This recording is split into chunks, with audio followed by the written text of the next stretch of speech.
Hello students, आज हम करेंगे सिल्वेस्टर क्राइटेरिया फॉर डिफाइनाइटनेस। ठीक है, ये सिल्वेस्टर क्या होता है क्राइटेरिया फॉर डिफाइनाइटनेस के लिए ये हम बताएंगे। ठीक है, इसके अंदर 4 टाइप होती है। एक होती है पॉजिटिव डिफाइनाइट की, एक होती है नेगेटिव डिफाइनाइट, एक होती है पॉजिटिव सेमी डिफाइनाइट, एक होती है नेगेटिव सेमी डिफाइनाइट। ठीक है, ये चारों चीज़ें जो है वो हम करेंगे, क्योंकि ये आपका बाइलिनियर एंड क्वाड्रेटिक फॉर्म का जो 6 चैप्टर है उसमें 6.4 एक्सरसाइज जो है वो इसी के ऊपर बेस है। ठीक है, तो देखिए हम कैसे करेंगे। आपकी बुक के अंदर ये टेबल दी हुई है, आपको ये टेबल समझनी है। आपको दिया हुआ summation i is equal to 1 to n y i का square, summation i is equal to 1 to n y i का स्क्वायर, लेकिन माइनस साथ में लगा हुआ है। Summation i is equal to 1 to n y i का स्क्वायर और माइनस साथ में लगा हुआ है ये। अब देखो यहाँ पर रैंक, मैंने आपको बताया है कि रैंक कैसे निकालते हैं, इंडेक्स कैसे निकालते हैं। अगर रैंक और इंडेक्स, अगर ये तीनों चीज बराबर हो, ठीक है, देखो रैंक और इंडेक्स और ये जो एन है, एन क्या है, आपकी जो मैट्रिक्स होती है ना, एन मैट्रिक्स जो होती है वो होती है एन। ठीक है, एन इंटू एन, रो और कॉलम की जो मैट्रिक्स होती है वो एन होती है। अगर ये तीनों चीजें बराबर होती है तो आपकी वो क्या शो करती है, पॉजिटिव डिफाइनाइट को शो करती है, पॉजिटिव डिफाइनाइट को शो करती है। ये जो एलिमेंट है वो मुझे डायगोनल पर चेक कर रही है। जैसे कि आपके पास यहाँ पर ऐसे है 1 0 0 0 2 0 0 0 3, इस तरीके से है। तो जो डायगोनल पर एलिमेंट होते हैं, नॉन जीरो एलिमेंट रैंक होती है। रैंक क्या होती है, डायगोनल पर नॉन जीरो जो एलिमेंट होते हैं, नॉन जीरो एलिमेंट, वो आपकी क्या होती है, रैंक। इंडेक्स क्या होता है, इंडेक्स, इंडेक्स होता है डायगोनल पर जितने भी पॉजिटिव एलिमेंट होते हैं वो सारे क्या होते हैं, आपके इंडेक्स होते हैं। पॉजिटिव नॉन जीरो एलिमेंट कहोगे, इसमें नेगेटिव आ सकता है रैंक में, लेकिन इंडेक्स में नहीं आएगा। यहाँ पर पॉजिटिव नॉन जीरो एलिमेंट होने चाहिए डायगोनल पर, ऑन डायगोनल, ऑन डायगोनल। ठीक है बेटा, ये होता है।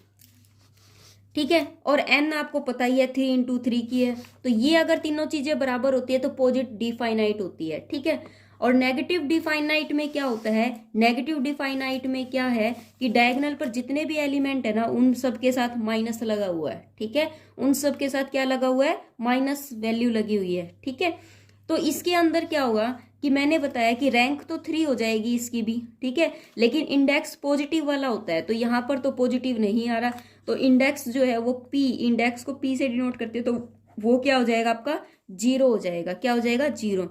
तो यहाँ पर रैंक तो देखो नेगेटिव वाले में क्या होगा कि रैंक तो आपकी एन के इक्वल आ रही है, 3 आ रही है तो 3 आ रही है, लेकिन पी क्या रहेगा, 0 रहेगा। तो आर तो एन के इक्वल होगा, लेकिन बट पी जो है वो इक्वल क्या रहेगा, 0 के रहेगा। तब आप क्या कहोगे, नेगेटिव डिफाइनाइट कहोगे। याद रखने का तरीका ये है कि जब नेगेटिव आ जाए सारे, ठीक है, तो नेगेटिव डिफाइनाइट, जब पॉजिटिव आ जाए तो सारे पॉजिटिव डिफाइनाइट। आपको ये याद रखने की जरूरत ही नहीं पड़ेगी।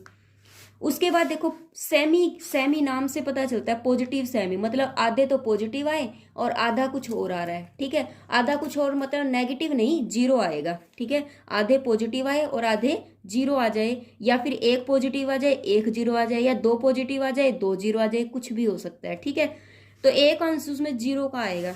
तो देखो उसके केस में क्या होगा कि अगर मान लीजिए आपके पास ये मैट्रिक्स है, आपके पास ये वाली मैट्रिक्स है 1 0 0, यहाँ पर 0 2 0 और यहाँ पर 0 0 0 है, तो देखो रैंक तो आपकी कितनी निकल रही है, अब रैंक क्या है आपकी 2 है, लेकिन मैट्रिक्स तो 3 इंटू 3 की थी ना, तो मैट्रिक्स तो क्या है आपके पास 3 है, और आपके पास पी क्या है, पी आपके पास भी 2 है।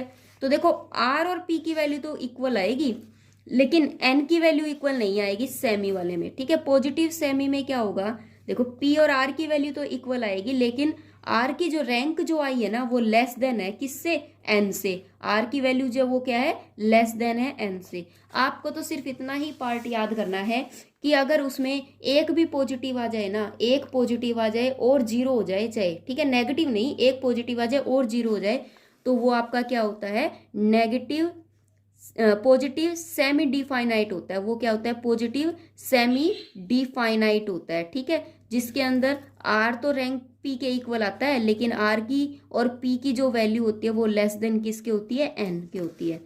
अब देखो नेगेटिव सेमी डिफाइनाइट में मतलब एक तो नेगेटिव आएगा, जरूर आएगा, एक से ज्यादा आ जाए कोई बात नहीं, लेकिन एक जरूर नेगेटिव आएगा, और जो है वो जीरो होंगे, तो वो क्या होता है, नेगेटिव सेमी डिफाइनाइट होगा। मतलब कि यहाँ पर ये भी नेगेटिव आ गया और ये भी नेगेटिव आ गया, और ये वाला पार्ट जीरो हो जाएगा। ठीक है, तो इसके अंदर क्या होगा, इसके अंदर रैंक तो 2 आ जाएगी, लेकिन पी क्या रहेगा, जीरो रहेगा, क्योंकि नेगेटिव वाले पोर्शन को इंडेक्स नहीं लेता।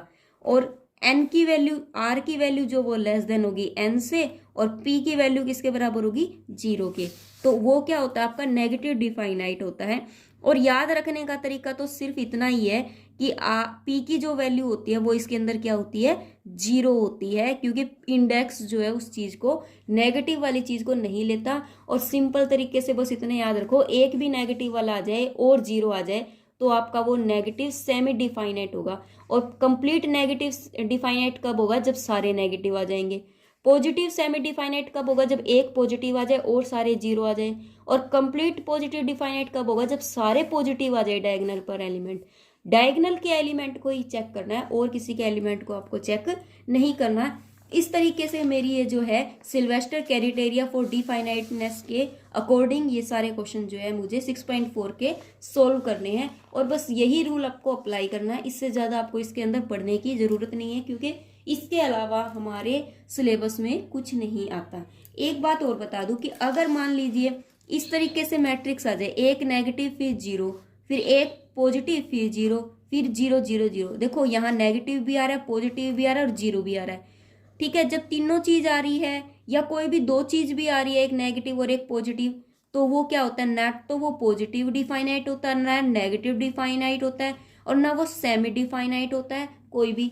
तो उसे हम क्या कहेंगे, इनडिफाइनाइट कहेंगे। क्या कहेंगे, इनडिफाइनाइट कहेंगे। कैसे, देखो मान लीजिए यहाँ पर 2 आ गया, -1 फिर 2 पॉजिटिव, -1 2 पॉजिटिव आ गए, तो मतलब प्रॉपर्टी तो इनमें से कोई भी होल्ड नहीं कर रही, तो वो क्या होगा आपका वो इनडिफाइनाइट की प्रॉपर्टी को होल्ड करेगा। या अगर सीधे शब्दों में कहूँ, इनमें से अगर कोई भी प्रॉपर्टी होल्ड ना करे तो आप डायरेक्ट लिख देना उसको, वो क्या है, आपकी इनडिफाइनाइट है। वो फॉर्म क्या शो करती है, आपकी इनडिफाइनाइट की प्रॉपर्टी को होल्ड करती है। सिर्फ आपको आज इतना ही करना है।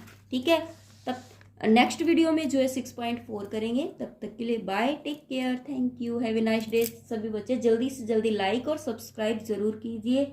आपका लाइक और सब्सक्राइब ही हमारे लिए सबसे ज़्यादा जरूरी है।